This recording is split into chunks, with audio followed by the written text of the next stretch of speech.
Bismillahirrahmanirrahim. Bismillahirrahmanirrahim. Bu Rita, untuk pagi ini yang akan presentasi siapa? Ini ada Rahma, Bu Prof. Rahma, silakan Ya. Rahma presentasinya. Ya, saya yang bantu share screen-nya, Bu Prof. Kenapa? Enggak Rahma Ya. sendiri. Dedek Rahma Agak lagi bermasalah itu, Bu. laptopnya, Bu Prof. Jadi kakak yang bantu. Oke, baik. Silakan Rahma.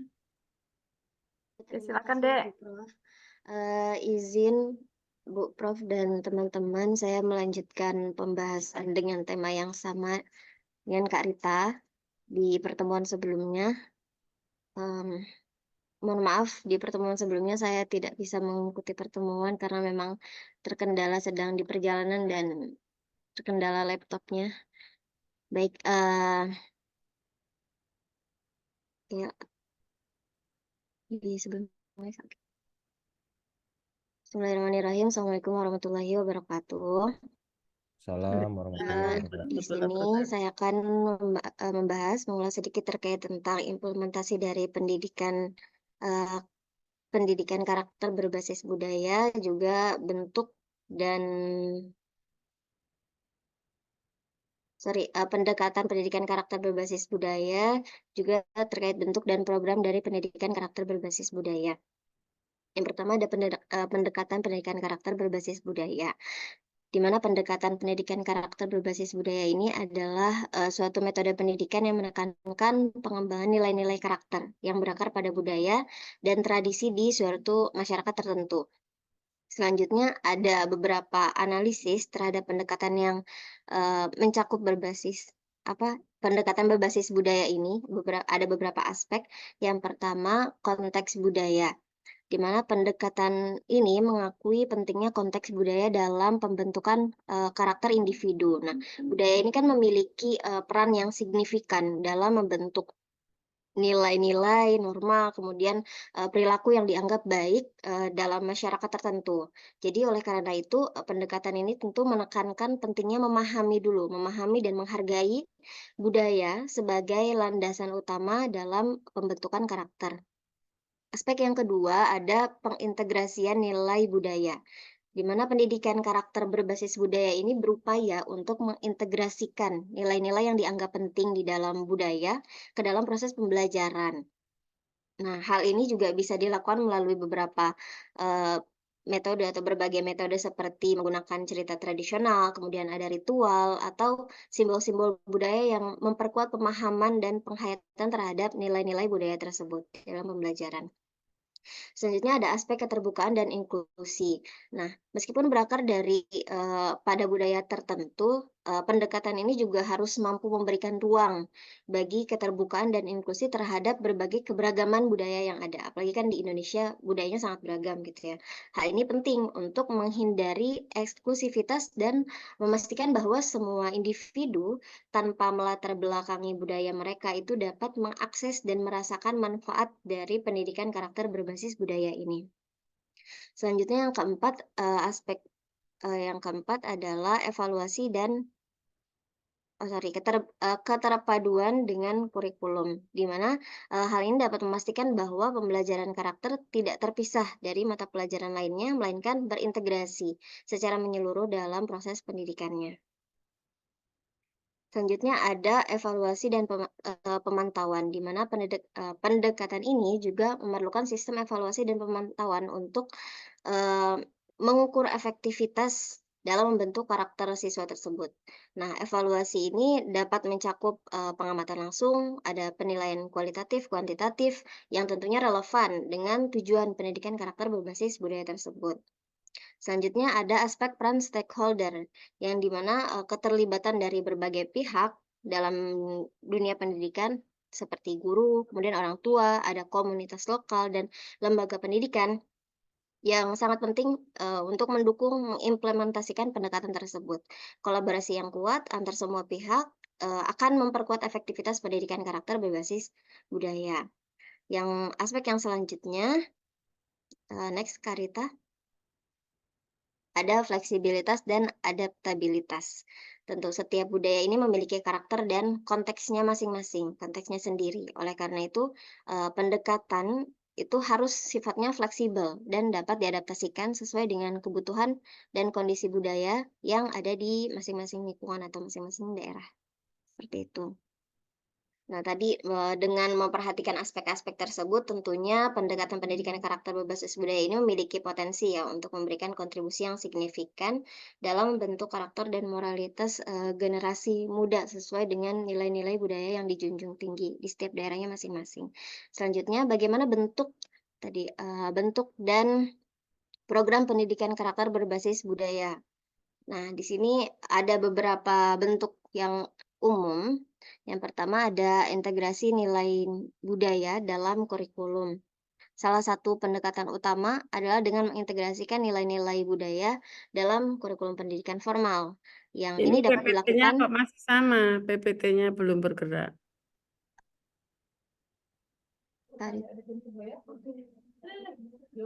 Mestinya next gitu, Mbak. Kalau PPT-nya nggak dioperasikan sendiri, kasih aba-aba biar Kak Rita melanjutkan menextkan PPT. Oh, nggih, Prof. Kak Rita PPT yang sebelumnya, Kak. Sebelumnya. Ya, ini. Iya, oke. Saya izin lanjut, Prof. Baik, tadi ada beberapa bentuk program pendidikan karakter berbasis budaya yang umum kita jumpai. Yang pertama, bentuk dari integrasi nilai-nilai budaya dalam kurikulum. Jadi, Kok nggak ada di PPT? Integrasi mana integrasi? Ini Prof. sudah kalau di layar Oh, kami, itu. Iya. iya, Ya. iya. Lanjut. Baik, salah satu pendekatan utama dalam mengintegrasikan nilai-nilai budaya dalam kurikulum terutama pendidikan formal dapat dilakukan dengan menyelaraskan materi pembelajaran dengan cerita, dengan nilai-nilai, kemudian dengan tradisi budaya yang relevan dengan lingkungan siswa tersebut. Misalnya kalau dalam pelajaran sejarah itu ada cerita-cerita lokal, kemudian peristiwa sejarah penting dalam budaya lokal yang itu dapat disertakan untuk mengajarkan nilai-nilai tertentu. Dan juga mungkin ceritanya disesuaikan dengan lokasi dan budaya di daerah tersebut seperti itu, untuk menyampaikan nilai-nilai. Yang kedua, ada kegiatan ekstrakurikuler berbasis budaya. Nah, di sekolah ini tentu dapat dilakukan atau diselenggarakan berbagai kegiatan ekstrakurikuler yang fokusnya untuk menanamkan nilai-nilai budaya. Termasuk di dalamnya seperti mempertunjukkan seni tradisional, kemudian adanya pameran budaya, kemudian mungkin melakukan diskusi kelompok tentang nilai-nilai budaya yang ingin dipromosikan. Seperti itu. Yang selanjutnya, Kak Rita.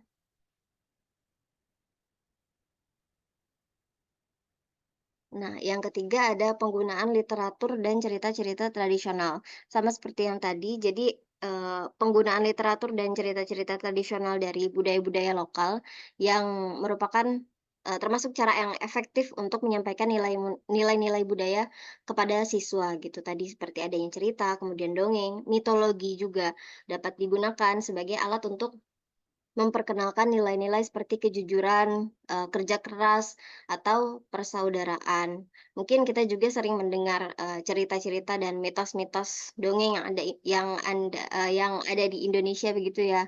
Misalnya seperti kalau kalau teman-teman tahu ada cerita Malin Kundang, kemudian Sang Kuryang, seperti itu. Itu cerita-cerita mitos yang walaupun mitos tetapi memiliki nilai yang itu bisa disampaikan, bisa dikenalkan kepada siswa seperti itu. Selanjutnya ada program kebudayaan dan pertukaran pelajar. Nah, ini juga bisa dilakukan di sekolah, melakukan program pertukaran pelajar yang pertukaran pelajar ini dilakukan misalnya antar sekolah yang memiliki budaya yang berbeda seperti itu, supaya setiap sekolah atau antar kita ini mengenal budaya baru, mengenal nilai-nilai baru. Juga memperluas pemahaman mereka tentang keragaman budaya yang mereka kenal tersebut, seperti itu. Lanjut Kak Rita. Selanjutnya ada pengembangan materi pembelajaran berbasis budaya. Nah, di sini guru dapat mengembangkan materi pembelajaran yang didesain khusus untuk mengajarkan nilai-nilai budaya. Termasuk mungkin bisa menggunakan video dokumenter tentang budaya lokal, misalnya kalau di Sunda ya memutar film tentang Sangkuriang, memutar film tentang Sikabayan, seperti itu. Yang di dalam video tersebut mengenalkan peran yang menceritakan tentang isinya ada nilai-nilai budaya atau proyek penelitian tentang aspek-aspek budaya tersebut. Seperti itu. Selanjutnya ada pelatihan dan pembinaan guru. Nah, ini tentu ketika sebelum kita menyampaikan atau guru menyampaikan mengenalkan budaya pada siswa, tentunya guru tersebut terlebih dahulu harus paham, harus mengenal budaya mereka dan budaya orang lain begitu. Penting bagi guru untuk mendapatkan pelatihan dan pembinaan yang memadai dalam menerapkan pendidikan karakter berbasis budaya ini. Selanjutnya ada kemitraan dengan komunikasi lokal. Nah, di sini lebih pada melakukan kerjasama dengan komunitas-komunitas lokal yang dapat menjadi aspek penting dalam program pendidikan karakter berbasis budaya. Sekolah dapat bekerja sama dengan tokoh-tokoh masyarakat, lembaga budaya, dan organisasi keagamaan untuk mengadakan kegiatan yang mendukung penanaman nilai-nilai budaya. Mungkin kalau di saya ada beberapa desa yang memang dijadikan seperti cagar budaya begitu. Jadi ketika satu sekolah atau lembaga pendidikan berkunjung, kemudian dikenalkan di situ budaya-budaya yang sudah dijaga seperti itu. Jadi adanya kemitraan gitu dari sekolah dengan desa tersebut atau pemuka budaya di situ, supaya siswanya dapat mengenal budaya yang memang selama ini sudah dijaga oleh para tokoh masyarakat, seperti itu. Oke, baik, mungkin itu saja Prof dan teman-teman yang dapat saya sampaikan. Terima kasih, saya kembalikan lagi kepada Prof dan Kak Rita.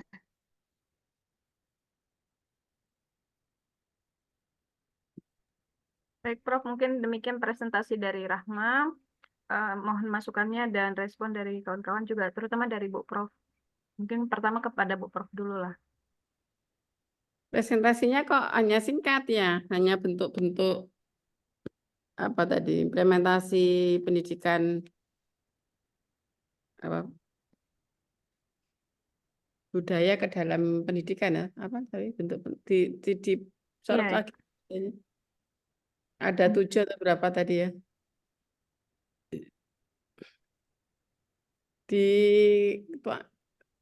Tuangkan lagi PPT-nya.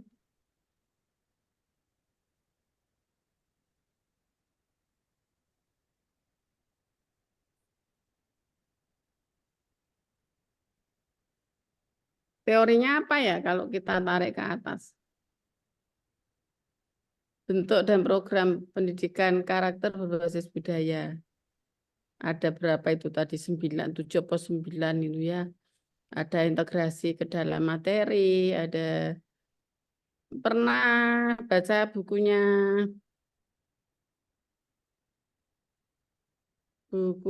Banks tentang strategi tentang implementasi pendidikan multikultural itu. Bukunya Banks. Belum, Prof. Ada anu sih. Ada 5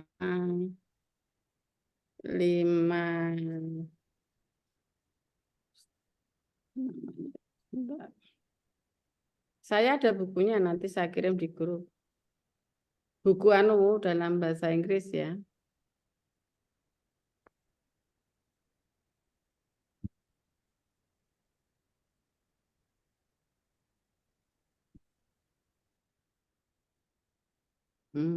Sebentar, saya pernah menulis Banks. Bukunya pernah saya kirim sekarang ya bukunya ya. Baik, Bu Prof.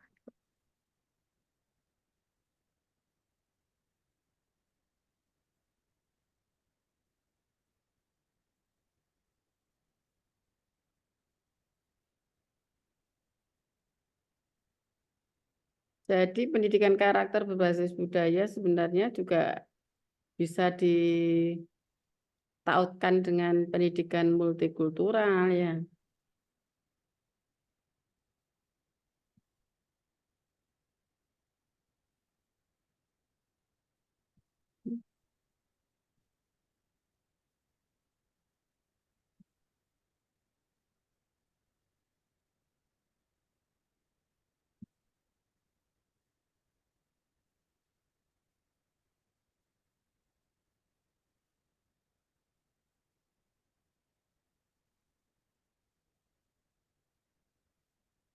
Ada 5 dimensi, itu bisa sebagai inspirasi itu.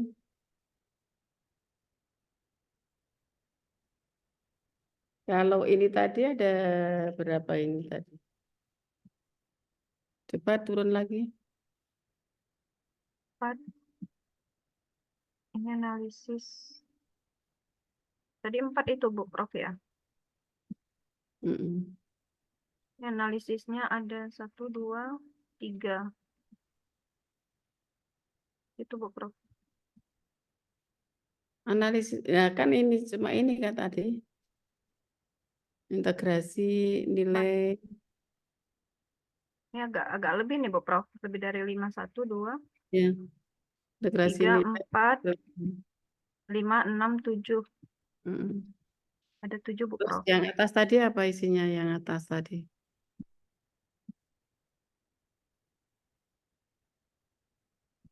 Terus naik. Ini analisisnya ada 3, Bu Prof. Ada 5, Bu Prof analisisnya. Ini 2, keterbukaan dan inklusi, keterpaduan dengan kurikulum, kemudian evaluasi dan pemantauan, peran stakeholder, dan satu lagi fleksibilitas dan adaptabilitas. Baik. Nah, Banks itu, tetapi ini saya pikir sih mirip-mirip ya, hanya yang akan diimplementasikan. Kalau ini kan pendidikan karakter berbasis budaya, artinya menggali budaya yang ada dan kemudian dikemas secara diracik secara bagus ya, menjadi sebuah resep yang enak yang nanti disajikan kepada siswa, kemudian siswa bisa menikmati dan bisa melestarikan. Nah, bisa yang digodok itu, yang digarap itu bisa makanan apa resepnya ya, bumbunya, bisa bumbunya diperbanyak, bisa makanan yang akan dimasak bahan-bahannya bisa di dikomplitkan juga, kokinya juga. Tadi kan guru-gurunya ada ya, diklatnya kokinya juga mungkin ada pelatihan, kemudian kompornya, kan gitu ya. Kalau kita analogkan ya, ini sama Banks itu ada 5 domain ya dalam pendidikan multikultural. Yang pertama itu adalah integrasi materi. Jadi bagaimana materi pendidikan multikultural itu diintegrasikan. Selfie, di mute. Ini ngapunten Prof. Jadi bagaimana materi tentang keberagaman itu masuk terintegrasi di materi mata pelajaran reguler. Mirip kan sama. Yang kedua, bagaimana metodologi. Nah, ini tadi metodologinya ada enggak ya? Metodologinya nggak ada, Bu Prof. Metodologi itu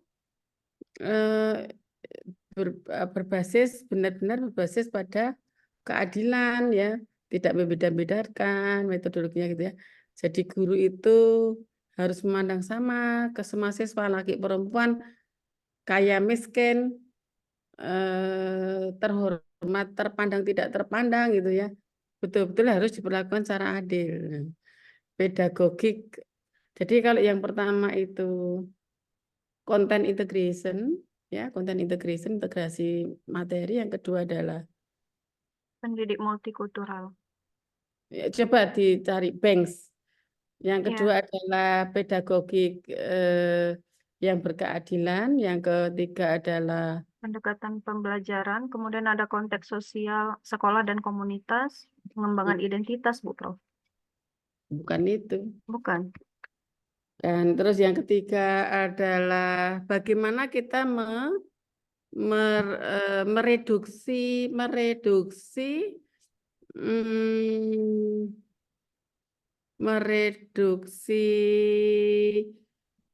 pikiran kita tentang negatifnya orang gitu, apa namanya, Mbak, reduction, mereduksi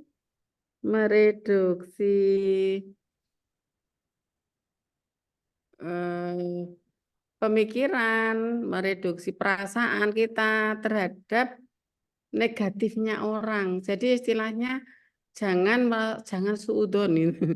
Jangan suudon itu. Mereduksi suudon itu ya. Kemudian yang keempat adalah tadi materi, metodologi, terus kemudian mereduksi prasangka, prejudice reduction, jadi reduksi terhadap prasangka.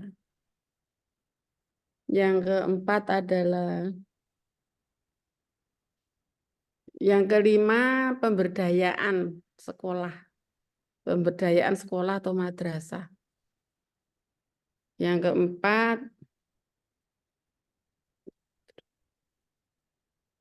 keempat kok lupa ya. Nah, itu bisa sebenarnya juga digunakan ya. Jadi maksudnya adalah komprehensivitas itu kita bisa mengambil juga bahan-bahan dari teori lain, tetapi ikut memperkaya. Itu tadi kan belum ada, misal bagaimana metodologinya. Jadi kita mengintegrasikan nilai-nilai budaya itu melalui metode pembelajaran.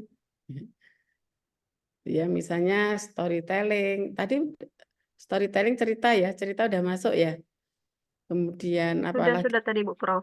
storytelling. Kemudian Yang diangkat dari kisah-kisah cerita tradisional. Kemudian yang tidak kalah penting itu pemberdayaan masyarakat, pemberdayaan sekolah. Jadi sekolah itu benar-benar diberdayakan. Misalnya ya, sekolah itu ada tempat ya, misalnya untuk dibuat mungkin unit apa yang di situ fokus untuk menempatkan mungkin produk-produk tradisional yang masih ada, yang mungkin perlu masih dilestarikan kayak begitu ya. Mungkin, atau kalau di Jawa itu misalnya wayang, batik kayak gitu. Ada ruang khusus untuk agar anak-anak itu mengenal kembali warisan-warisan leluhurnya, misalnya seperti itu namanya pemberdayaan masyarakat, pemberdayaan sekolah. Termasuk di dalam pemberdayaan sekolah itu adalah mentraining gurunya, mentraining kepala sekolahnya, mentraining admin sekolahnya. Kalau pendidikan multikultural, biar seluruh warga sekolah itu aware ya terhadap misi keadilan dalam pendidikan. Itu kalau pendidikan multikultural. Kalau ini terhadap misi pelestarian nilai-nilai budaya gitu ya. Maksudnya bahwa teorinya Banks itu lebih sistemik Itu menurut saya ya. Ya bisa dibangun suatu bangunan yang cukup utuh. Nah, itu kalau dikombinasikan dengan yang tadi disampaikan Mbak Mbak Mbak Rahma. Rahma, Mbak Iya. Rahma itu mungkin bagus ya. Ini ambil dari mana Mbak Rahma? Dikutip dari potongan-potongan jurnal gitu, Prof. Jadi ini tidak Nah, membahas kalau satu tema. Banks itu malah itu menjadi anunya dia. Saya kok cari bukunya belum ketemu.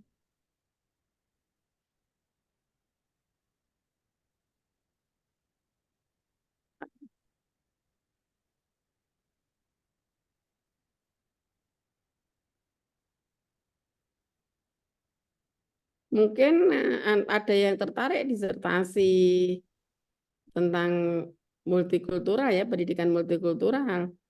Itu bisa menggunakan teorinya Banks ini ya. Tapi mungkin dari kalian ada yang sudah mengenal teorinya Banks itu siapa? Monggo disampaikan. Nah, ini udah ketemu saya. Ini. Integrasi konten itu ya, Prof ya.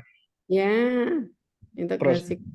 penyusunan pengetahuan, Ya, mengurangi prasangka sama pedagogi ya, kesetaraan dan budaya sekolah. ya, pemberdayaan sekolah, pemberdayaan. Kalau budaya salah itu pemberdayaan. Jadi Pemberdayaan.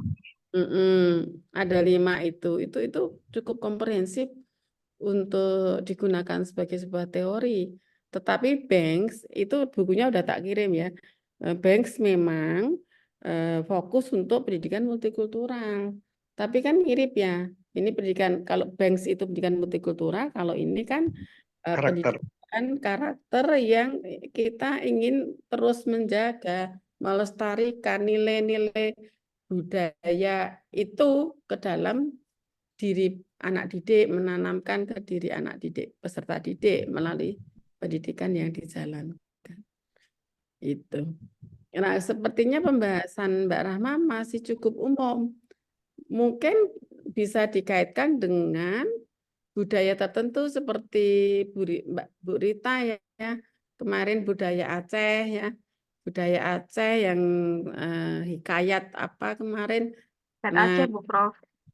Nah, maksud saya Mbak Rahma mungkin bisa dikaitkan Mbak Rahma dari mana? Dari kalau sekarang stay-nya di Bandung, Prof. Saya asli Sunda. Sunda banyak mah itu budaya Iya, Sunda yang bisa diangkat iya, Prof. Siap. untuk mendukung pendidikan karakter. Ada nggak?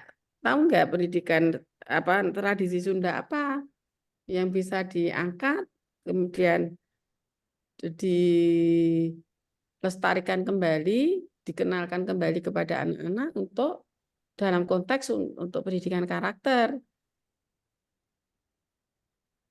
Kalau Jawa itu, misalnya kalau Jawa itu untuk membentuk sikap mungkin ya sikap saling menghargai, mungkin bisa menggunakan wayang.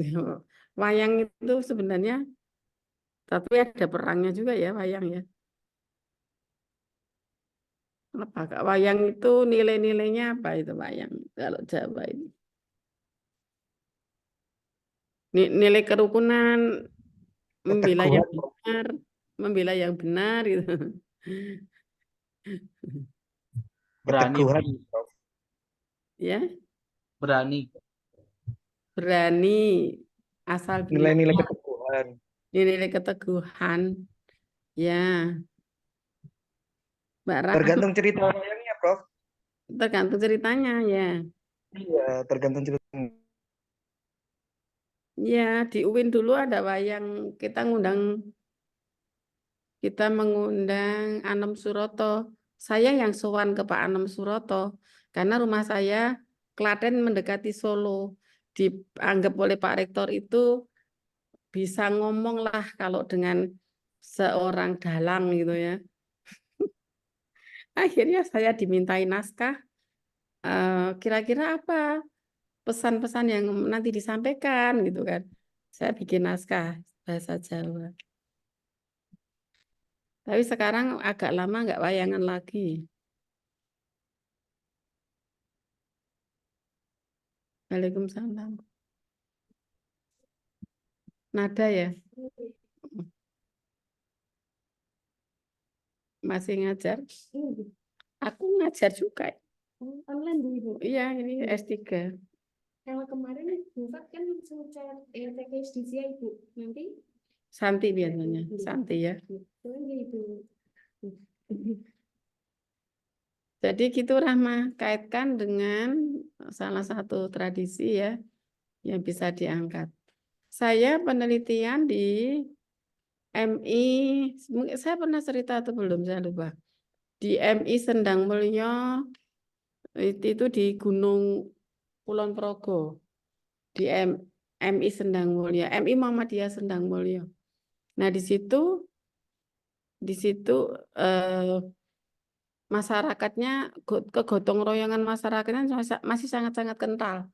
Bahkan berdirinya MI Muhammadiyah itu didukung sangat kuat oleh tokoh Katolik ya, oleh tokoh Katolik namanya Romo Bejo, Mbah Rejo itu tokoh Katolik yang ikut mendukung berdirinya MI Muhammadiyah.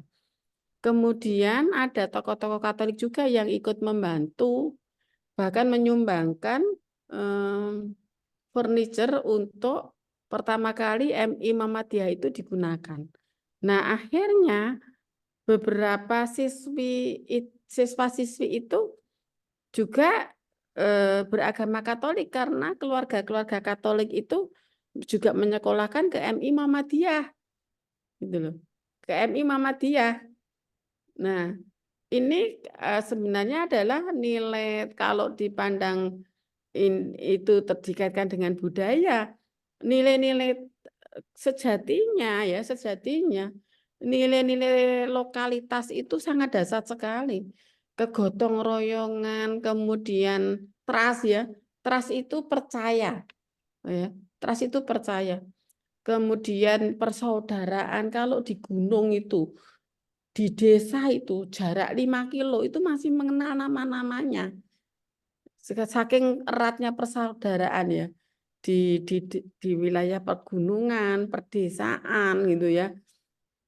Kalau mau cari rumah saya, jangan nyebut nama saya, tapi nyebutnya Bu dosen gitu. Itu mulai dari pasar Jurang Jero itu sudah pada tahu rumah saya. Oh, Bu dosen yang ngajar di Jogja gitu. Jadi karena persaudaraannya masih kental. Nah, nilai-nilai kegotong royongan, nilai-nilai persaudaraan, nilai-nilai trust ya, trust itu percaya itu karena masih sangat kental, maka mereka nggak curiga ya menyekolahkan anaknya yang beragama Katolik. Jadi bayangkan kalau mulai kelas 4 anak-anak beragama Katolik kemudian mengenakan jilbab. Karena aturan sekolah itu kalau sudah kelas 4 atau kelas 5 saya lupa, perempuannya pakai jilbab. Kemudian laki-lakinya juga sejak kelas 1 celananya udah panjang, pakai bajunya koko. Bayangkan itu anak-anak yang beragama Katolik menggunakan baju muslim.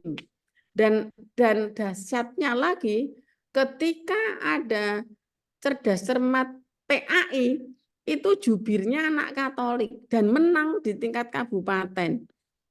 Nah, ini perlu diteliti mengapa. Nah, maka saya justru itu ada local wisdom. Judul saya memang local wisdom.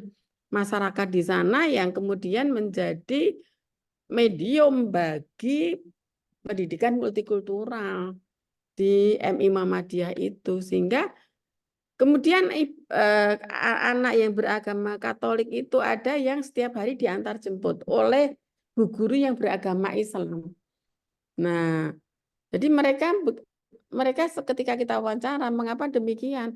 Loh, kami itu sudah punya nilai leluhur yang sangat kuat. Nilai leluhur kami adalah gotong royong, sambatan, apa itu? Tolobis kontrol baris, kemudian percaya gitu ya. Tidak saling curiga. Tadi kan prejudice reduction tadi ya. Tidak saling curiga. Itu kami sudah punya sebelum Islam itu masuk, sebelum Kristen itu masuk, gitu loh. Jadi mereka sudah sangat kuat nilai-nilai local wisdom-nya sebelum Islam itu hadir. Mereka menganggap Islam itu hadir belakangan. Kemudian Kristen juga hadir belakangan ketika kami mengalami kekurangan, ada bantuan, kemudian bantuan itu kemudian kami diceramai, kemudian kami memeluk agama Katolik gitu kan. Yang Islam juga begitu, Islam datang belakangan. Ketika misalnya anak kami yang kuliah pulang membawa atau saudara yang berdagang pulang membawa Islam.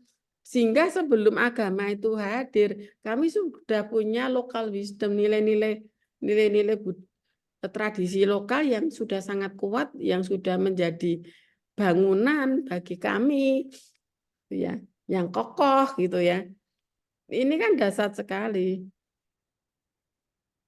bahwa ternyata local wisdom itu bisa sebagai medium untuk terlaksananya pendidikan multikultural gitu.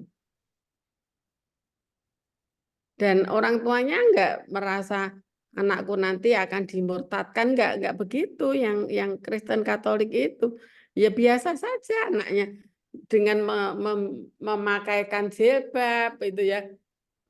Namanya pun juga nama khas Katolik gitu. Maka Pemdanya juga kemudian banyak memberikan bantuan ke sana. Itu yang saya angkat ke Dikbudristek dulu sebagai mutiara yang perlu menjadi contoh. Jangan kemudian sedikit-sedikit kita jadikan permasalahan gitu. Itu ya. Jadi ada, kalau bank sendiri itu sudah menjadi teori yang cukup sistemik ya. Jadi ada content integration, kemudian pedagogik yang kesetaraan ya, kemudian ada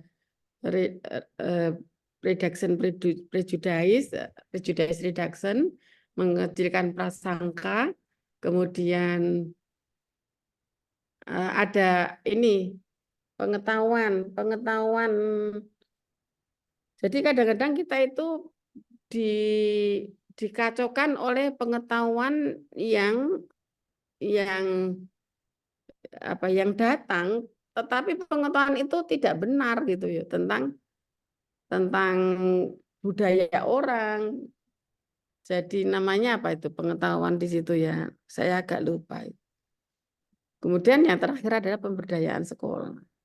Silakan itu bisa diacu kalau kalian ingin implementasi pendidikan multikultural ya di SD atau di Bu Prof, ini ada satu lagi presenter Bu Prof. Oh, silakan. Ya. Bagi yang laki-laki kalau akan sholat Jumat dipersilakan. Enggak apa-apa berarti Pak Prof. Baik, Prof. Tapi kan sekarang belum masuk. kan tanya Mak tanya takut saya. Takut saya Bu Prof. Suka kali kena marah memang Rian ini, ya Allah, sama semua kepingin kan kena marah. Nanti kalau udah waktunya ya cukup pamitnya dicat saja. Pamitnya dicat ya. Silakan yang presenter berikutnya. Ya, presenter berikutnya selfie Bu Prof. Silakan, Dek. Bisa aja.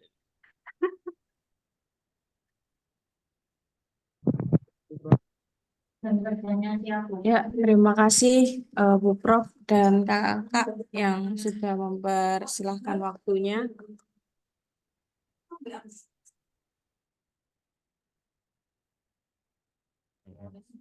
Izin share screen terlebih dahulu nih. Kenapa Kak? Kenapa? Island saya sing kiri kananku ben gak metu suarane. Iya, maaf, maaf. Pindah apa ya? Aman ya kayaknya. Bentar. Apakah sudah kelihatan? Sudah, Dek, konsep keluarga. Iya. Ya, terima kasih.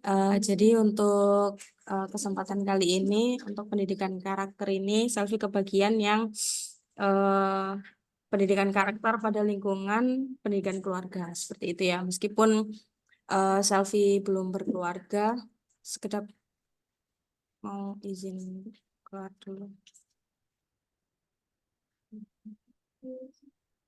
Bu, jangan ngomong gitu dulu. Sekedap.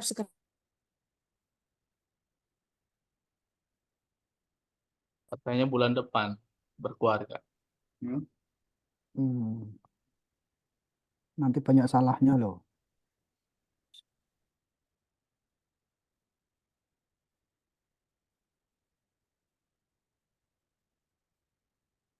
Selfie boleh dikirim ke kakak, Dek, kalau agak payah. Kayaknya pindah ruang itu, Kak.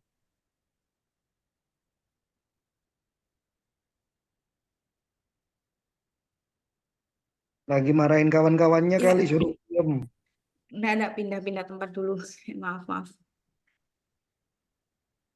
Oke, kita lanjutkan. Oke, ya meskipun Selvi belum berkeluarga gitu ya, belum banyak pengalaman seperti kakak-kakak yang sudah Iya, berkeluarga dan 3 kali dapat mempunyai. payung. Gak apa-apa lah. Sambil minta doanya maksudnya ini gitu.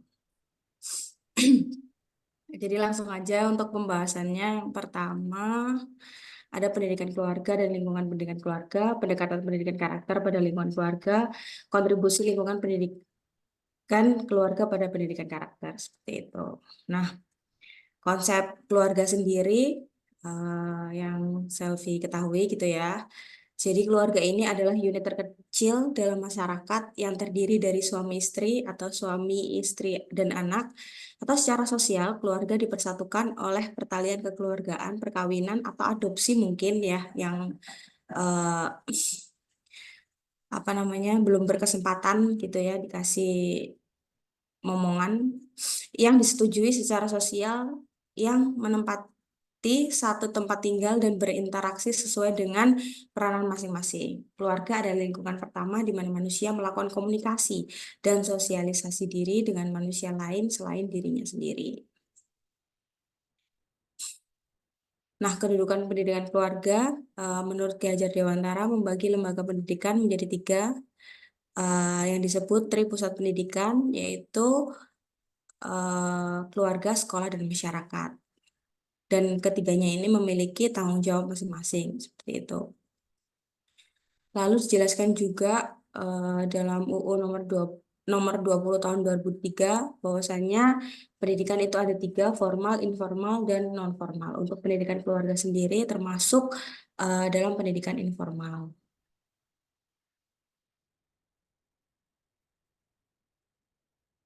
Nah, fungsi pendidikan keluarga. Keluarga merupakan lembaga pendidikan pertama dan utama bagi anak, baik ditinjau dari segi urutan waktu maupun dari segi intensitas gitu ya. Waktunya lebih banyak dan intensitasnya, interaksinya itu lebih daripada pendidikan yang didapat melalui pendidikan formal atau seperti yang di sekolah. Lalu fungsi pendidikan keluarga, menurut buku yang Selvi baca itu ada 10 fungsi: edukasi, proteksi, afeksi, sosialisasi, religi, ekonomi, reproduksi, rekreasi, biologis, dan transformasi. Untuk pendidikan sendiri ada di fungsi edukasi. Lebih jelasnya, ini ada sedikit penjelasannya. Mengenai fungsi edukasi ialah fungsi yang berkaitan dengan pendidikan anak, khususnya pada pendidikan keluarga yang pada umumnya.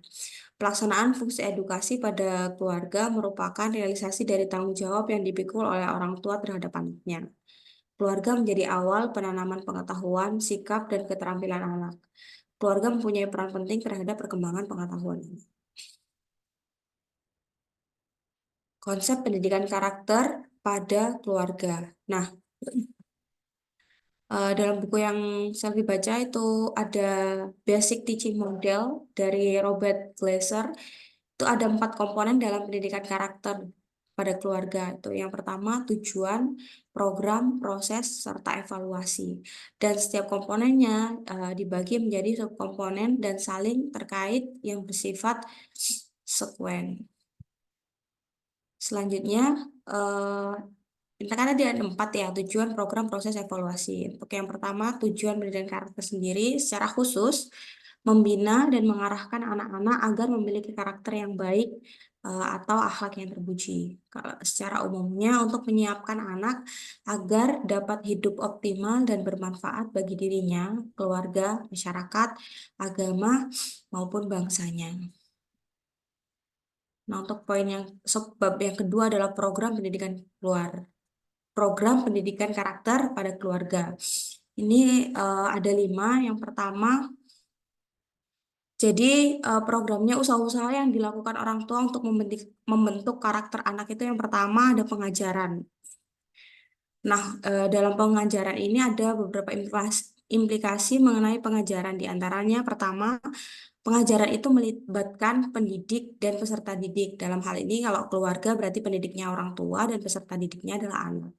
Kedua, pengajaran tidak sebatas memberikan pengetahuan, melainkan menghasilkan perubahan perilaku.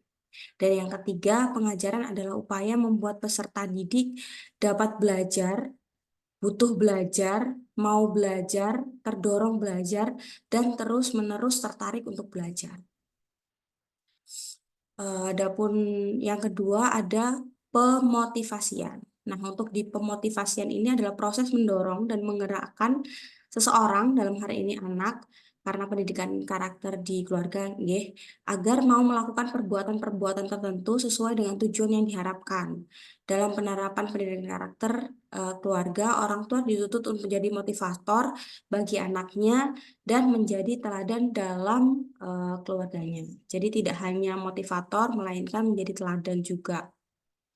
Lalu yang ketiga ada peneladanan. Ini lebih jelasnya. Unsur keteladanan pada orang tua dalam menanamkan pendidikan karakter ialah semangat yang melekat dalam dirinya untuk jadi transformasi ilmu dan nilai bagi anaknya. Karena anak-anak akan mudah meniru apapun yang dilihat, terutama orang tuanya. Karena tadi intensitas waktunya lebih banyak bersama orang tua. Lalu yang keempat ada pembiasaan. Pentingnya melakukan pembiasaan sejak dini pada anak dapat berdampak besar terhadap kepribadian dan karakter mereka ketika dewasa. Sebab pembiasaan yang dilakukan sejak dini akan melekat kuat dalam ingatan dan sulit untuk diubah atau mengalami perubahan. Yang kelima ada penegakan aturan.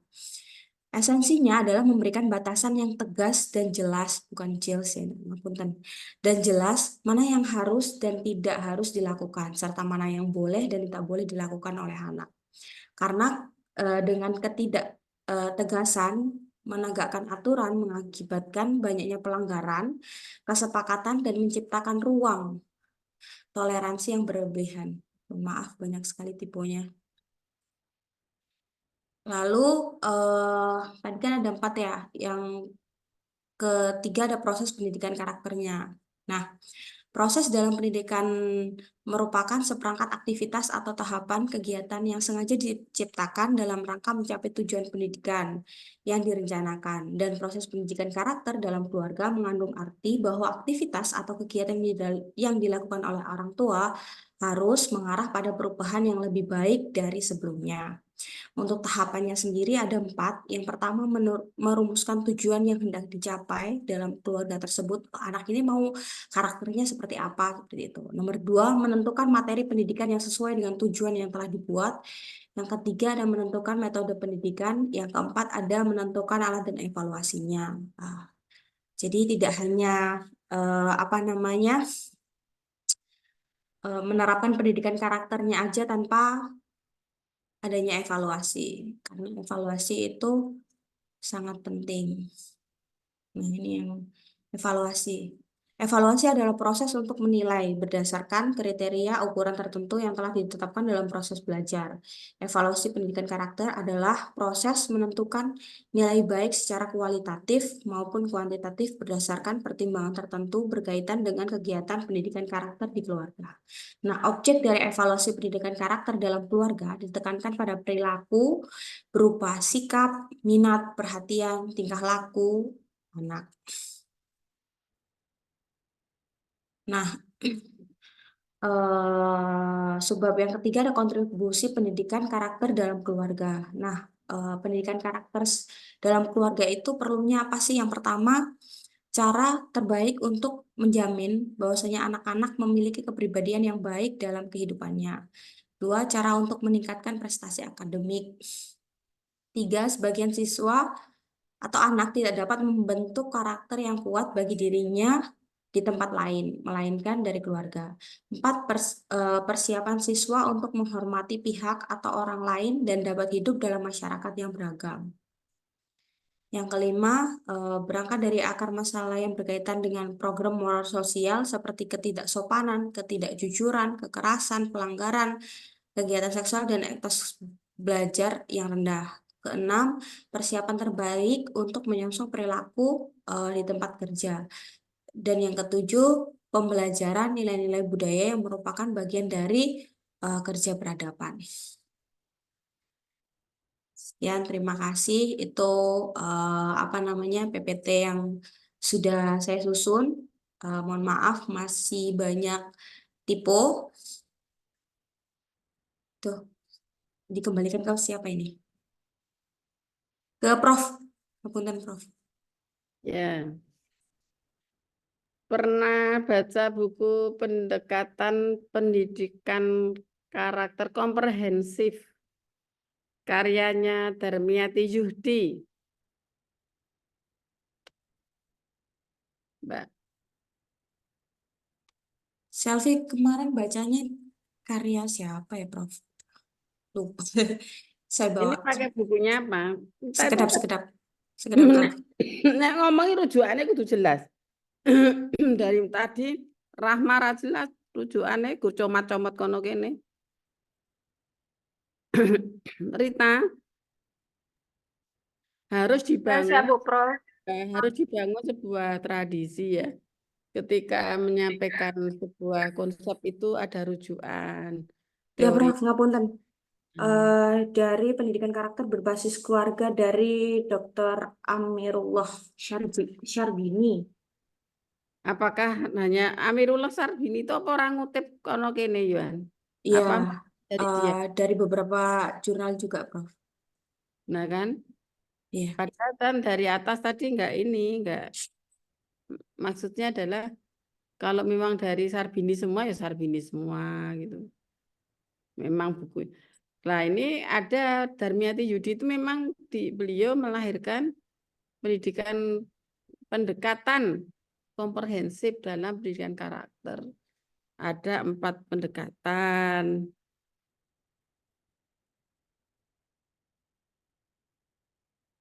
Dicari saya nggak internet.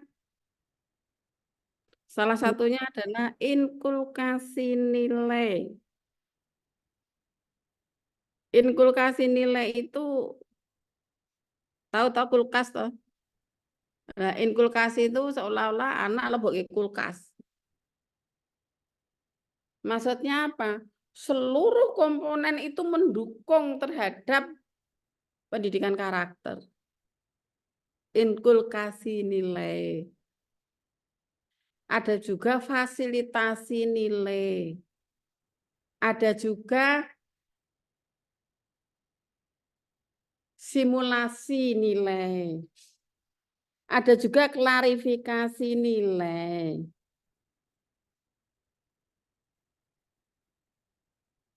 Darmiati Yudi ya, UNJ. Nah, inkulkasi nilai apa? Coba nanti banyak itu artikel-artikel tentang inkulkasi nilai. Jadi begitu, kita ambil dari satu dulu, satu orang. Kemudian satu orang itu gagasannya apa saja sih? Inkulkasi nilainya Bu Darmiati Yudi itu kalau dibahas oleh pakar lain apa ya gitu. Jadi inkulkasi itu berarti pendekatan yang dilakukan ya secara terus-menerus ya, terus-menerus, kemudian melibatkan banyak orang, banyak komponen gitu ya. Kemudian pendekatan pas, tidak berlebih, tidak berkurang. Jadi kulkas itu kalau pendinginannya sudah pas kan dia berbunyi kan sering. Setelah kita buka gitu kan, kita tutup itu kadang-kadang bunyi sering. Berarti pas dia kulkas itu sedang menyesuaikan suhu gitu ya. Jadi pendekatan harus pas, nggak boleh berlebih. Tiap hari dicocori terus nggak bisa anak itu. Apalagi orang tua ngomong doang, kemudian dia nggak mempraktekkan ya, dia nggak mencontohkan. Tadi ada keteladanan di dalam inkulkasi itu ada pembiasaan, keteladanan, kemudian pembiasaan, keteladanan,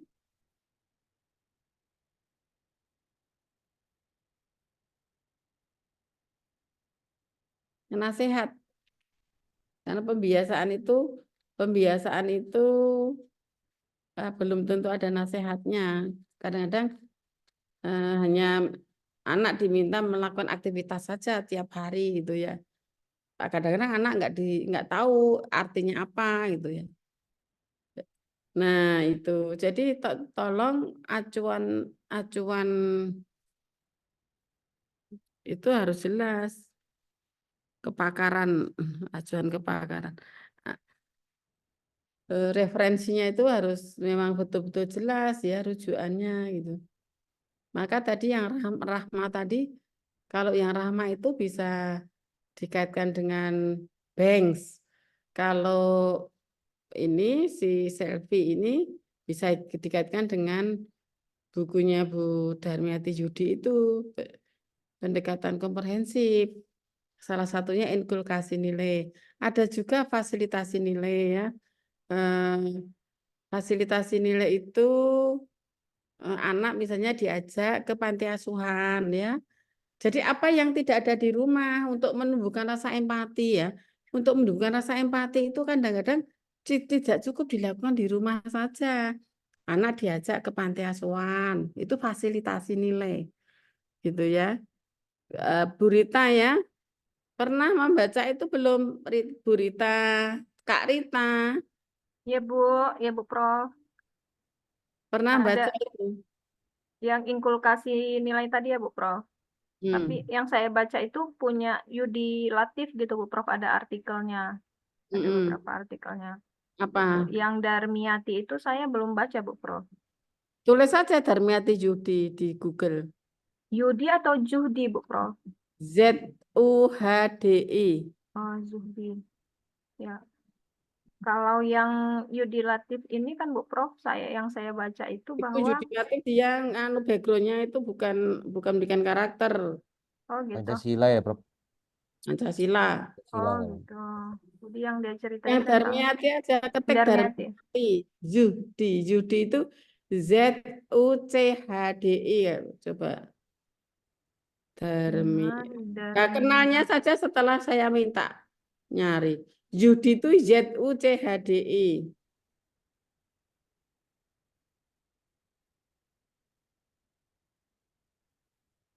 Zuhdi, Kak Zuhdi. Iya, ini sedang Ya, Kakak buka. Pendekatan pendidikan karakter.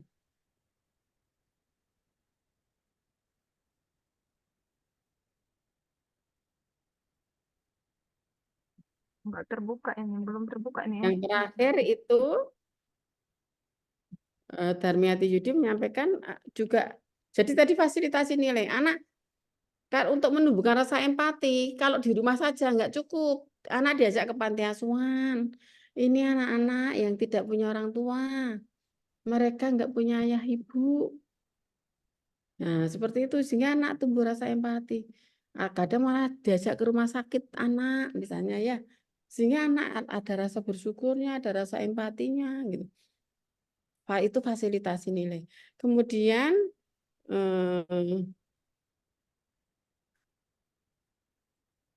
kalau Thomas Likona dan Darmiati Yudi mungkin sedikit beda ya. Dan saya sendiri ya. Kalau Thomas Likona itu kan mulai dari moral knowing ya. Nah, kalau kita sebenarnya ya kita mulai dari moral feeling ya. Jadi anak itu sejak kecil itu perasaannya itu dibuat senyaman mungkin, kasih sayang cukup gitu ya. Mungkin pernah kan sudah saya sampaikan di pertemuan pertama saya lupa. Jadi ketika ada anak, bahkan pendidikan karakter di keluarga itu dilakukan sejak anak di dalam kandungan. Sejak anak di dalam kandungan. Ya, tetangga saya ikut tetangga saya sedang hamil, suaminya judi lalu menjual rumahnya. Nah, tetangga saya yang sedang hamil yang rumahnya dijual itu sangat down mendengar rumahnya dijual. Saya nanti tinggal di mana? Kemudian malam hari jam 3 malam dia ke rel kereta api mau bunuh diri. Kebetulan ada tetangganya yang lihat terus dia ikuti dari belakang. Setelah tahu ke rel kereta api langsung ditarik.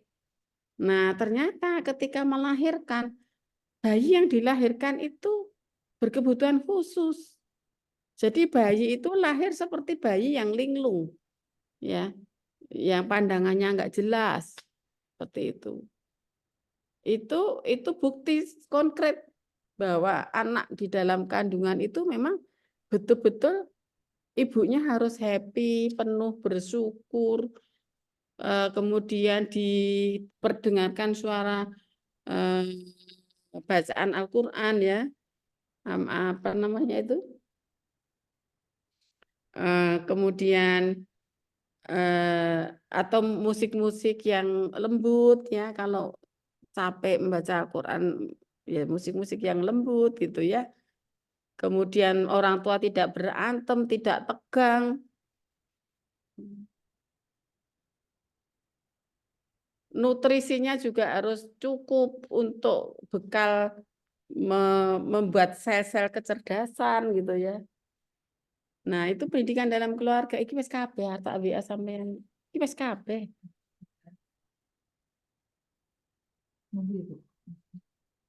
Masih ngajar. Masih ngajar. 1 sampai 3 Mei nggak bisa. Bisanya 30 April. 1 sampai 3 Mei ke Jambi. Jadi gitu.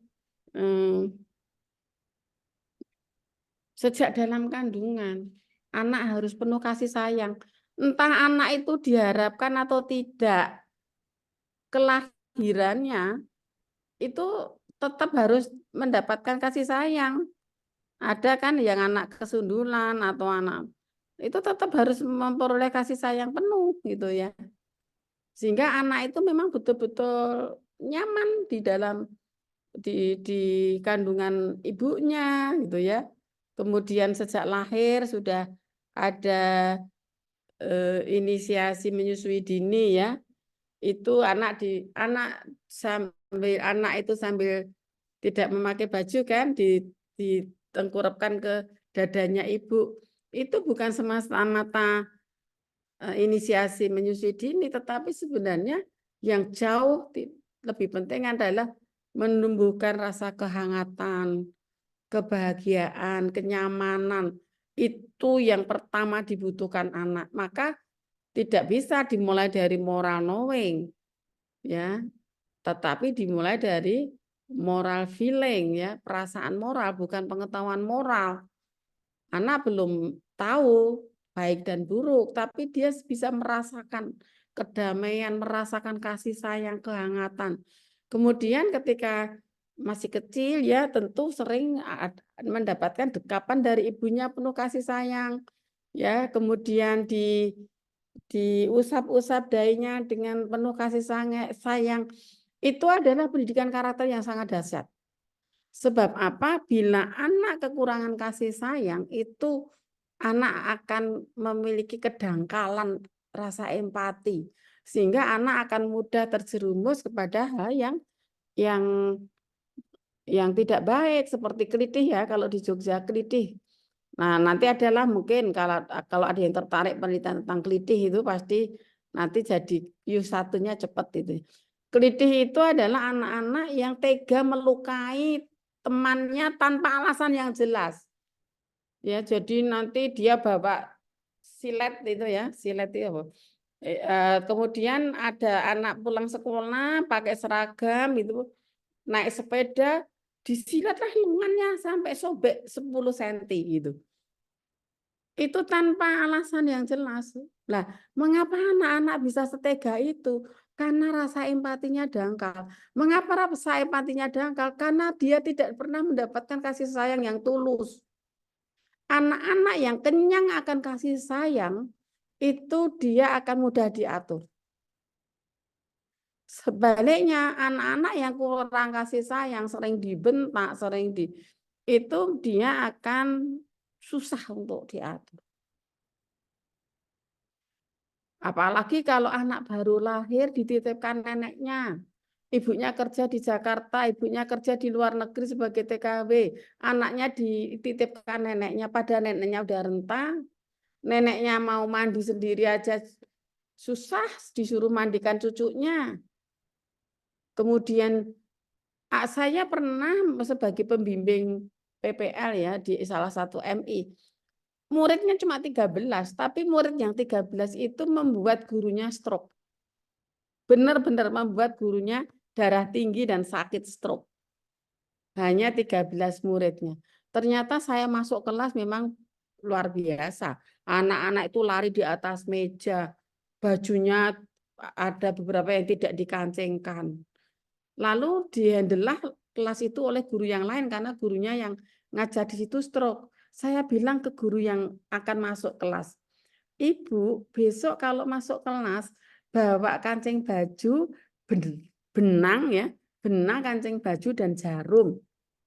Lalu karena hampir seluruh anak itu kancing bajunya meretel semua. Ternyata setelah saya tanyakan, anak-anak itu sebagian besar ikut neneknya. Karena ibunya bekerja di pabrik. Karena di situ ada pabrik baru yang menjanjikan. Jadi semula ya ibu-ibu itu di rumah. Karena ada pabrik baru di situ, garmen ya, pabrik garmen yang bayarannya tinggi, ibu-ibu pada jahit, pada kerja di garmen sebagai apa. Kalau nggak bisa jahit sebagai koki. Akhirnya anak-anak itu ditetapkan ke neneknya. Karena berangkat harus pagi ya kadang-kadang belum mandi.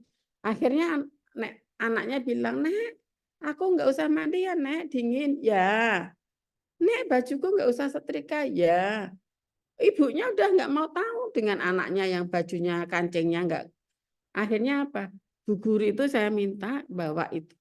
Terus coba dipasangkan kancing baju anak. Anaknya disuruh duduk di sebelahnya sambil dinasehati. Nggak boleh lari-lari di atas meja ya, Nak. Jadi pendekatan itu harus menggunakan pendekatan kebaikan. Lainnya pendekatan kasih sayang dan kebaikan itu nggak ada lagi untuk mendidik anak. Apalagi untuk apa istilahnya kuratif ya. Preventif saja. Preventif saja itu memang harus penuh kasih sayang dan penuh kebaikan pendidikan keluarga itu.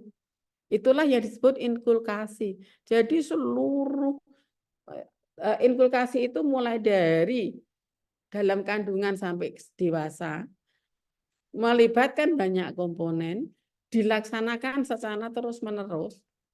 Mungkin Darmiati Yudi menjelaskan tidak begitu, tetapi ini pengertian dari saya. Nah, kemudian anak itu sudah tidak kekurangan kasih. Untuk kasus di MI tadi, salah satu MI, ternyata apa? Dari 13 anak yang bajunya nggak karuan, kemudian ibu guru yang masuk baru itu kemudian ada yang menjahitkan kancingnya, ada yang menjahitkan yang sobek di bagian mana, bahkan kalau perlu dicucikan, disetrikakan, wih, anaknya jadi nurut, ya. Dan gurunya jangan kasih PR dulu, ya, jangan kasih PR. Kalau kasih tugas itu yang semua anak betul-betul sudah paham akan apa yang ditugaskan, gitu ya. Nah, itu ada pendekatan kasih sayang dengan pendekatan inkulkasi itu sangat dahsyat. Itu pendidikan keluarga, Mbak. Nah, kemudian ibu menyusui itu bukan sekedar mengenyangkan perutnya anak, tapi ibu menyusui itu untuk mengalirkan nilai-nilai karakter kepada anak. Jadi seorang ibu yang menyusui itu hakikatnya adalah mengalirkan nilai-nilai karakter kepada anak. Saya sudah sering ya diminta untuk mengisi parenting dan mereka sangat berterima kasih. Jadi sambil dielus-elus dahinya ya, sambil diucapkan doa-doa semoga jadi anak soleh-soleha begitu ya. Kemudian ada penyemangat besok kamu jadi anak baik, jadi dokter, jadi ini. Anak itu dengar penuh optimistik. Nah, seperti itu. Nah, sehingga anak itu akan dekat dengan orang tua dan bukan berarti memanjakan, tetapi anak akan tahu diri. Akan tahu diri. Kapan dia harus tidak nurut dan kapan dia harus nurut gitu ya. Nah, ini masih 11.20 ya. Nah, monggo kalau akan ada diskusi dari teman-teman semua, dari Mas Mbak, Bapak Ibu semua.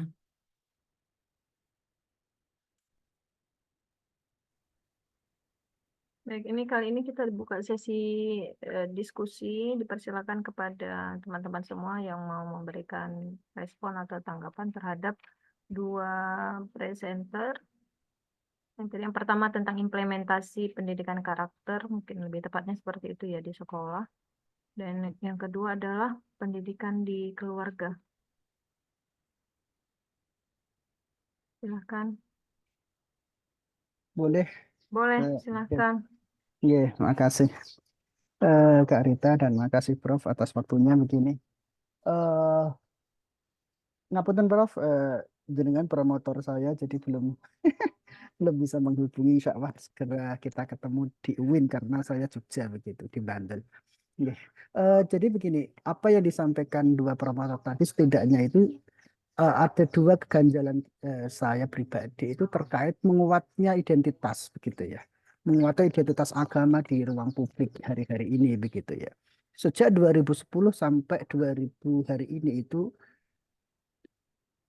keluarga bahkan di lingkungan sekolah itu menguat identitas agamanya, identitas Islamnya. Ini kan oke lah, tadi ada cerita tentang Muhammadiyah bagaimana multikultural di lingkungan non-Muslim gitu. Tapi masalahnya adalah teman-teman kita yang Islam itu susah sekali mencoba sekolah di minoritas begitu. Itu agak kesusahannya di situ. Nah, misalkan karena non-Muslim masuk di Muhammadiyah, akhirnya dia hafal apa PAI dan lain sebagainya. Tapi kita sebagai orang Islam itu seakan-akan iya timbal baliknya kayaknya agak susah hari ini begitu. Seakan-akan hanya ya maklum karena kita mayoritas begitu, jadi bisa memaklumi bahwa minoritas selalu ikut kegabung ke mayoritas begitu. Kalau toh di dalam multikulturalisme itu tidak ada mayoritas minoritas, tapi kenyataan yang ada itu ada. Saya pernah penelitian di SMA 1 di salah satu kabupaten di Jogja ini, ternyata banyak sekali ditemukan non-Muslim itu seakan-akan dipaksa untuk menghafal Al-Fatihah dan menghafal Yasin begitu. Padahal SMA negeri itu. Saya menemukan itu. Dan tahun ini saya menemukan bagaimana menafsirkan hijrahnya anak-anak itu, menafsirkan makna hijrah di buku PAI mereka, itu bagaimana mereka itu. Ternyata memang agak identitas kita itu ya bisa merusak sebenarnya, bisa merusak pendidikan karakter budaya itu sendiri. Bahkan sekarang keluarga kita eksklusif sekali ya. teman-teman, mungkin kita sebagai dosen, kadang kesibukan kita sebagai keluarga, sebagai orang tua, justru malah eksklusif sekali sehingga kita tidak tahu tetangga kita itu apa namanya, itu apa budaya kita nggak tahu lah tetangga kita itu seperti apa dan lain sebagainya, karena dibetengi sudah rumah-rumah dan lain sebagainya itu. Kita lihat di Indonesia, di Jogja saja, saya seperti di Jogja begitu. Dan ini bagaimana ini sikap kita ketika kita menawarkan adalah pendidikan karakter berbasis budaya, di satu sisi ternyata eksklusivitas identitas agama itu kuat sekali hari ini, terutama identitas agama Islam, terutama sebagai mayoritas kita begitu, sehingga minoritas ya harus mengikuti seakan-akan itu, karena dia terbentur apa ya, tembok yang besar, ya nggak mungkin dia eksis itu untuk bereksistensi di ruang publik, nggak mungkin karena ada mayoritas begitu. Mungkin ini menjadi pertanyaan bagaimana sikap kita dan bagaimana sebaiknya gitu mungkin ya. Ada dua presenter ini, nggak tahu ini ke siapa ini. Makasih. Ya ke saya saja, enggak kelamaan. Ya. Wong aku ora sadar nek dadi promotormu ya, Mas.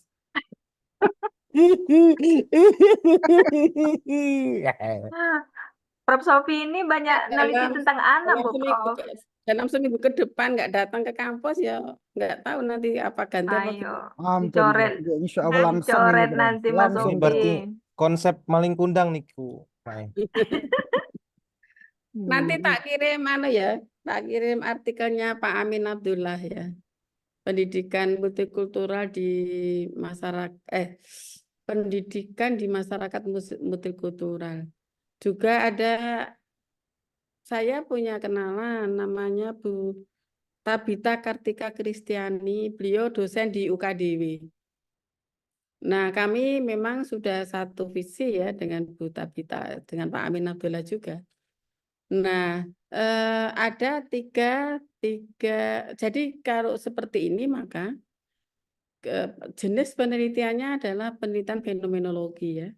Fenomenologi itu adalah apa yang ada di pikiran kita, apa yang ada di benak kita. Sistem pengetahuan yang ada di kepala kita ini teramu seperti apa, sehingga kita akan bersikap seperti apa. Itu namanya pendekatannya fenomenologi. Sehingga kita itu akan memberikan persepsi seperti apa dari pemikiran-pemikiran kita, dari pengalaman hidup kita, gitu ya. Nah, itu fenomenologi. Nah, dari penelitian fenomenologi maka dihasilkan ada tiga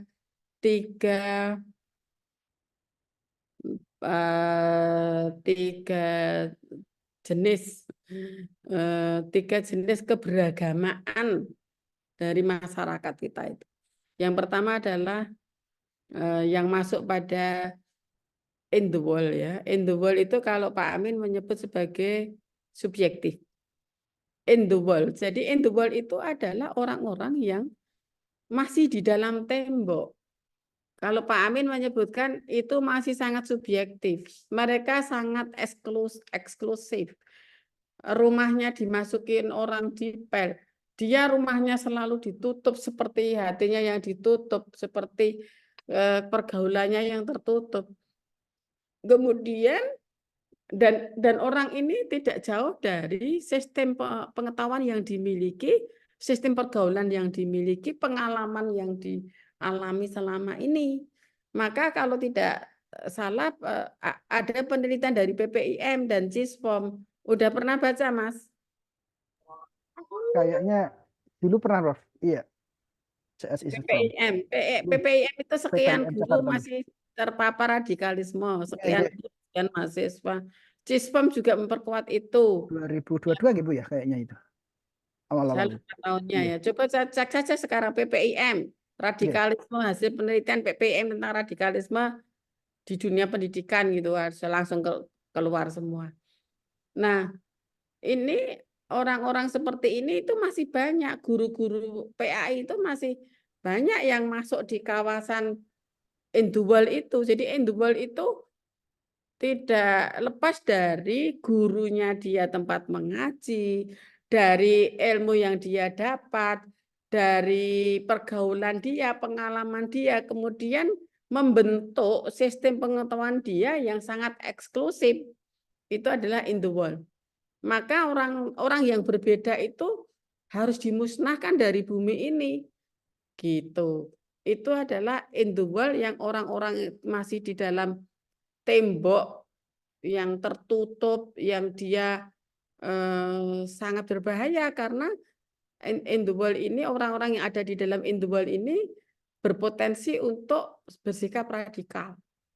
Nah, ini kalau Pak Amin menyebut sebagai subjektif. Nanti saya kirim ininya apa artikelnya Pak Amin di grup. Nah, disertasinya Tabita saya juga punya. Nah, kemudian yang kedua adalah at the wall. At the wall itu sudah di tembok ya. At itu sudah pada tembok. Dia sudah bisa lihat di jendela. Ya, dari jendela dia sudah bisa lihat keluar. Oh, ternyata di luar sana ada warna-warni, ada pelangi, ada kembang yang warna-warni, kupu-kupu yang warna-warni. Ternyata hidup itu beragam. Tetapi kesadaran itu tidak menjadikan dia tumbuh kesadaran untuk beraksi. Jadi seperti kesadaran naif. Itu yang at the wall. Karena dia hanya melihat, oh di sana, oh itu ada orang yang beragama Kristen Katolik, tapi sebatas tahu saja. Nah, yang terakhir adalah beyond the wall. Beyond the wall itu orang yang memang sudah lintas batas. Nah, ada juga teori bahwa semakin banyak ilmu seseorang yang multidisiplin, maka orang itu akan semakin arif. Karena bisa memandang sesuatu secara multiperspektif. Nah, maka beyond the wall ini orang-orang yang bisa lintas batas, ya, bisa bergaul dengan seluruh pemilik agama, ya, seluruh umat beragama, bahkan bisa bekerja sama, tolong menolong, bisa riset bersama. Itu adalah beyond the wall. Mengapa saya bisa sampai di umat Buddha di Thailand gitu ya? Itu beyond the wall, dan beyond the wall itu digunakan untuk kita mendunia. Tidak mungkin kita bisa mendunia kalau tidak beyond the wall. Orang Jepang itu agamanya menyembah matahari. Tapi saya bergaul dengan banyak profesor di Jepang. Kalau saya fanatik ya saya nggak jadi penelitian bareng dengan orang-orang Jepang. Dengan orang-orang Thailand kan gitu. Nah, maka yang ketiga adalah beyond the wall. Kalau Pak Amin Abdullah menyebut sebagai intersubjektif. Yang kedua tadi objektif, yang ketiga intersubjektif. Nah, intersubjektif ini adalah pemikiran dia tentang agamanya itu yang harus bertoleransi dengan agama lain, bahwa Islam itu rahmatan lil alamin, Gusti Allah itu Ar-Rahman Ar-Rahim. Ar-Rahman itu semua makhluk dikasih rezeki, ya. Agamanya apapun dikasih makan, dikasih rezeki. Tapi Ar-Rahim itu kan hidayah yang hanya kepada orang tertentu. Nah, maka kita juga harus bisa rahmatan lil alamin.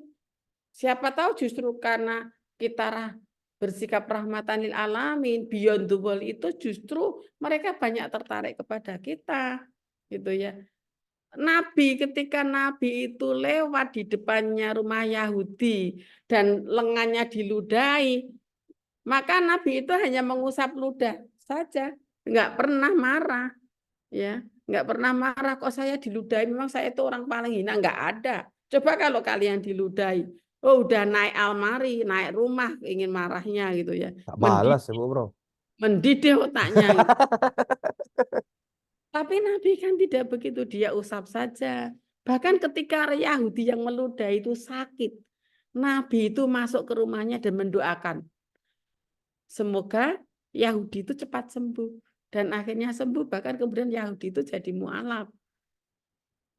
Ketika Nabi itu menyuapi orang buta di pasar, orang buta di pasar itu selalu ngomel-ngomel menjelek-jelekan Nabi.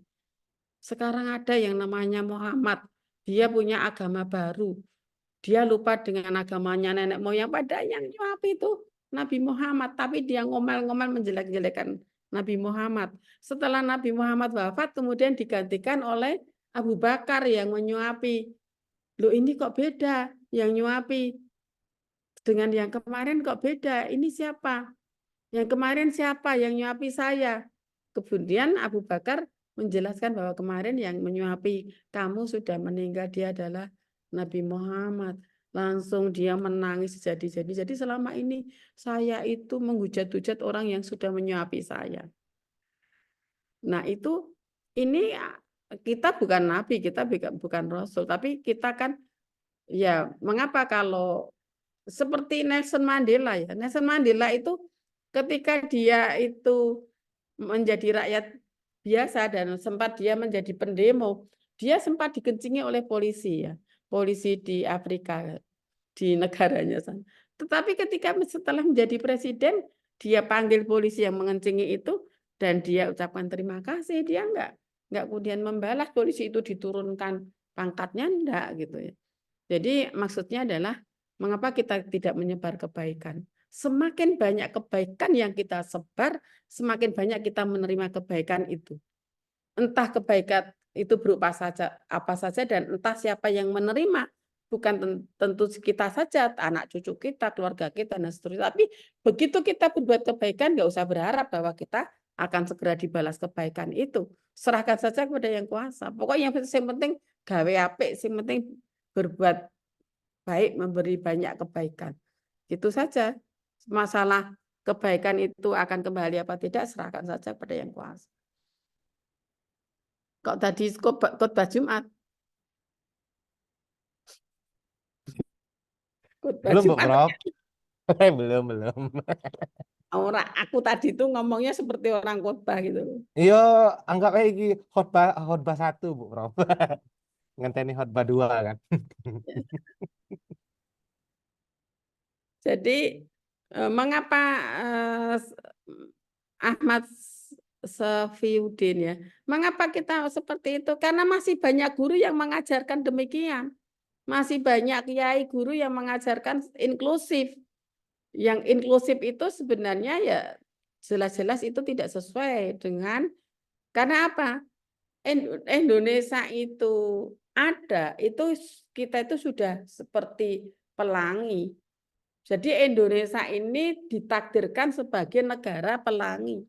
Jangan berharap negara yang pelangi warna-warni itu akan satu warna. Kalau kita menghendaki Indonesia hanya Islam saja, berarti kita harus bisa merubah warna pelangi yang hanya satu warna. Dan itu tidak mungkin. Itu saya kira. Nanti saya kirim artikel-artikel itu untuk menambah ya. Mungkin ada penjelasan lain, Ahmad Safiuddin. Nggih, makasih Prof ya. Kebetulan itu dulu, itu kan saya kebetulan dulu kan di studi Islamic Studies ya, saya pernah kuliah di Islamic Studies begitu. Saya fokusnya ke agama Buddha memang dulu itu. Saya banyak belajar agama Buddha dan saya setiap minggu sering ke Borobudur untuk mempelajari mereka begitu. Memang menariknya di situ, betul apa yang disebutkan Profesor gitu, Prof Sumarni. Ya memang seperti ini realitas kita, kita begini. Yang terjadi saya kayaknya 2 bulan kemarin itu kita diskusi dengan apa namanya Pak Dokter siapa yang UKDW itu kelemahan kita begitu. Bahkan dia menyayangkan bahwa masyarakat Jogja itu justru ya, masyarakat Jogja itu seakan-akan kosnya aja juga harus berbasis religius begitu. Itu juga ini bermasalah, teman-teman UKDW juga meyakini bahwa ini juga gitu. Dan banyaklah kasus-kasus yang mungkin secara multikultural katanya itu memang hebat, tapi ternyata dia realitasnya berbeda di katanya adalah Jogja adalah kota Madinahnya begitu ya, kota Madinahnya Indonesia, kalau Mekahnya adalah Aceh begitu. Tapi realitasnya memang masalahnya memang seperti ini gitu. Mungkin tapi benar ya, insya Allah ini jadi pelajaran penting itu apa yang dikatakan oleh Prof. Ya, makasih Prof. Ya. Baik. Ada lagi yang akan bertanya? Prof, ada waktu kapan Prof bimbingan? Setelah saya pulang dari Jambi. Siap. Jambinya 1 sampai 3. Oh, nggih, siap Prof. Nggih, karena katanya minggu-minggu ini suruh menghubungi promotor. Sebagian belum ada yang menghubungi, sebagian sudah. Ngapunten. Kemarin saya sudah bimbingan Bu memberikan Laila, Bu Laila. nggih, siap. Pengen ketemu kemarin sama Bu Laila dan jenengan ternyata nggak jadi untuk minggu-minggu ini. Ya, baik. Mungkin ada yang akan disampaikan. Kita selesai jam berapa, Bu Rita? Sebenarnya sudah selesai Bu Prof. Biasa jam 11:30 kita sudah selesai gitu. Karena hari Baik. Jumat. Ya, Jumat. Ah, Kasihan tuh Bapak-bapak biar ada waktu untuk siap-siap Jumatan ya. iya, iya Baik, Bu Prof. Pak Ibu, Mas Mbak semua, kita akhiri kuliah kita dengan melafadzkan hamdalah. Alhamdulillahirabbil alamin. Alhamdulillahirrahmanirrahim. Salah kilap dimaafkan. Assalamualaikum warahmatullahi wabarakatuh. Waalaikumsalam warahmatullahi wabarakatuh. Waalaikumsalam Sehat selalu Bu warahmatullahi Prof. Terima kasih. Amin. Sehat, Ibu Ibu. Prof. Amin. Ye, mohon izin.